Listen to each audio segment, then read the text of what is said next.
circles under my eyes that I'm still tired and had a hard time getting out of bed today. So I had to run to the office of the John Adams Institute here in the West Indies house behind me. Monday's my office day at the John Adams, and starting off the day with a meeting. So I guess it's back to the grindstone, and in my vlog I'll be telling you all about my grindstone. You can follow my vlog on my YouTube channel and subscribe to it and keep track of what I do. I hope you enjoy it. This is our favorite lunch place of the John Adams Institute. I'm here together with my colleague Maarten van Essen. Hello Maarten. Hey. And we're here having lunch with Jean-Paul van Marissing of the Webster University to talk about collaborating with Webster and the John Adams Institute. I am Jean-Paul van Marissing. I am the director of Webster University in the Netherlands. Webster is an American university that provides students with a global learning experience. Well, the John Adams Institute is of course very much focused on American culture. Webster University has been the only American university in the Netherlands for the past 30 years, and I would like to see whether we can find ways in which we can work together.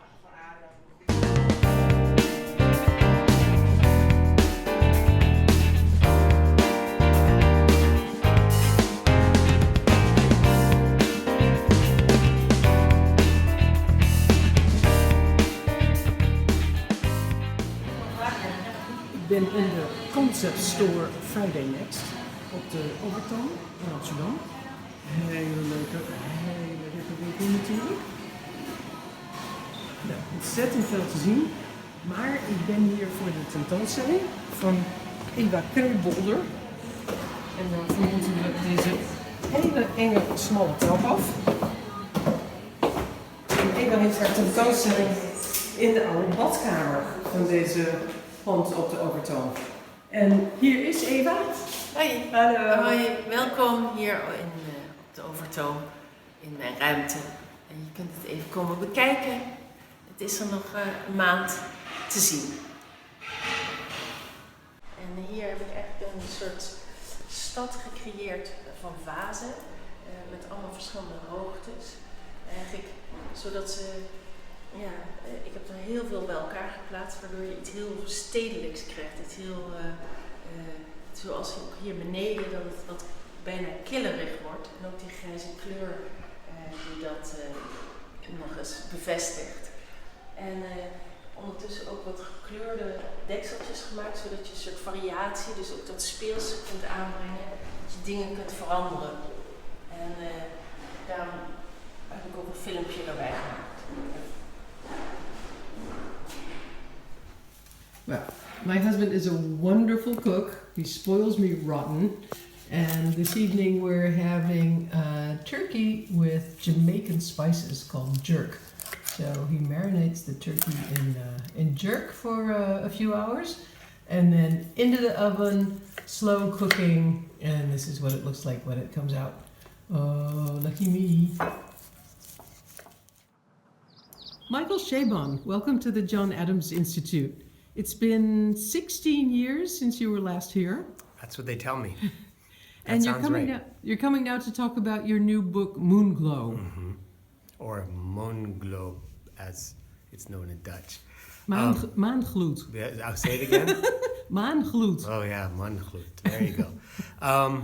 Yes, I am, and I'm happy to be here. It's been about 4 years since my last visit, and I just got a hold of the Dutch translation today and was just peeking at it to see if I could puzzle any of it out.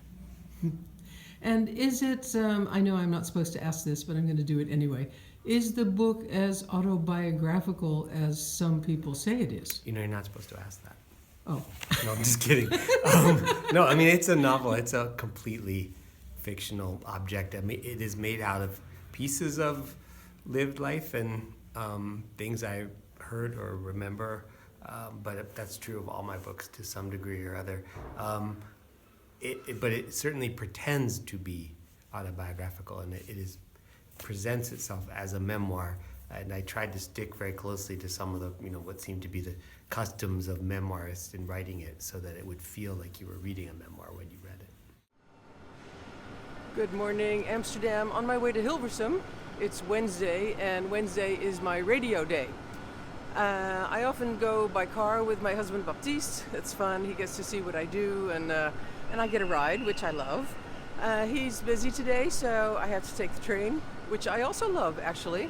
Today I'm going to be talking about the Salone in Milan, the Milan Design Week, and the interesting ideas I saw there, and also the amazing amount of commerce and big brands that are taking over the Salone. Tell you more about that when I get to Hilversum.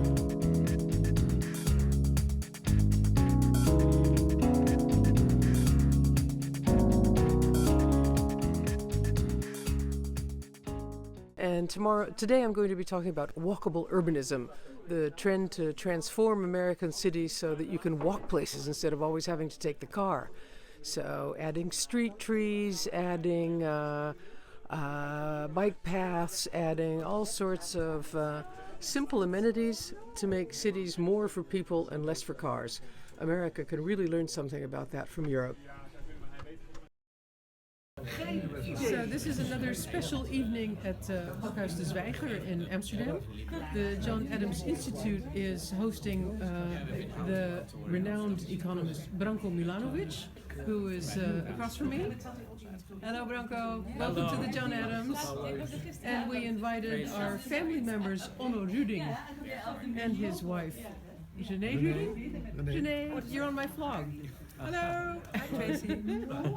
Hi. And we have with us Eduard and Arthur from the publishing house, Unibook Spectrum. And our moderator this evening is Casper Thomas, who will be leaving the Netherlands in September to take up a position as correspondent for the Groene Amsterdammer and the newspaper the Financieel Dagblad in Washington.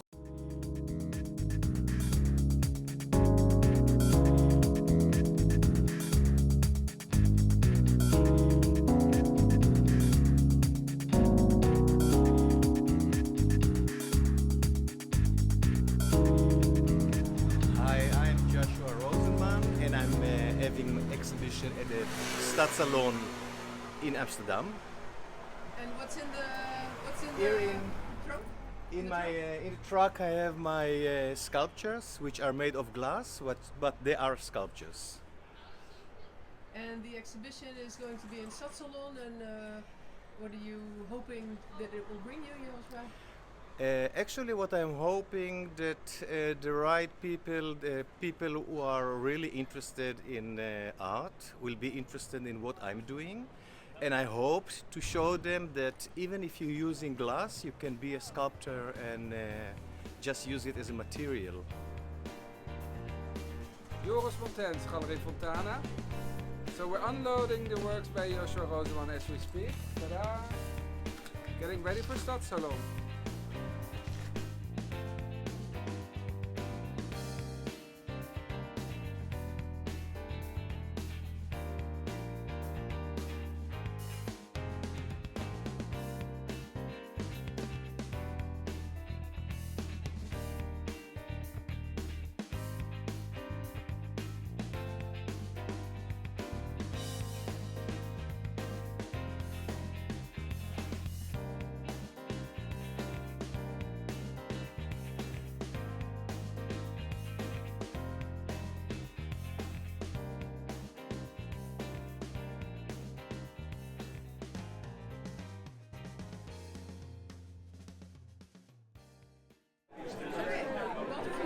Hi Tracy. My new book is about how our obsession with technology is changing us, and that happens in pretty profound ways, I found. I wrote a book interviewing thinkers and doers in technology, and I found out a lot of stuff that is actually quite worrying about that thing. It's actually very hard, and it's deliberately made very hard by the technology companies, I'm afraid. I mean, they design our obsession, they design our hook to those things quite deliberately. I have a friend over from the US, Robin Chase, whom I met when we were both Loeb Fellows at Harvard. Robin is the founder of Zipcar in the US together with her husband Roy Russell, and has now become one of the gurus of new innovative forms of transportation. She's here in the Netherlands this week to join the board, the sustainability board of DSM. So I'm going to ask her about her time here and her vision of the future of mobility. Lovely to be here. And what brought you to the Netherlands this time? I'm newly on the Royal DSM Sustainability Advisory Board, and I'm working with them as they try to make themselves into a company that will be part of the new sustainable economy in the future. And so they're really working hard for the benefit of all of us long term. So can you build a really big company that survives while producing very low CO2 emissions and less consumption? And we just had lunch together, and you told me some of your really exciting ideas about the future of mobility and the self-driving car. Yeah. Can you give me a quick rundown? Yep, so I've been thinking a lot about the future of the self-driving car because it is happening so soon. It's kind of shocking to me. The first cars are supposed to be sold by 2018, incredibly. And so there's a big discussion, will it be 3 years or 20 years? But in dense urban areas, I think we'll begin to see them. I see a kind of heaven versus hell vision, and the hell vision is they just come into society as it exists today, and why that's hellacious is because the marginal cost of moving one of those vehicles is €2 an hour. So just picture yourself where it only costs you €2 an hour to move the car. In a city, you will never pay for parking. Well, that was it for my first week as a flogger. I hope you enjoyed it. I've learned a lot. It's not easy. As a journalist, I'm used to sharing information. And of course, a video blog is about much more than information. It's about me and the things I do and the people I meet and the information that comes from that. So it's a learning curve. I hope you enjoyed it. I hope you'll stick with me and subscribe to my channel on YouTube and follow my vlog to hear about more of my adventures coming up. Thank you.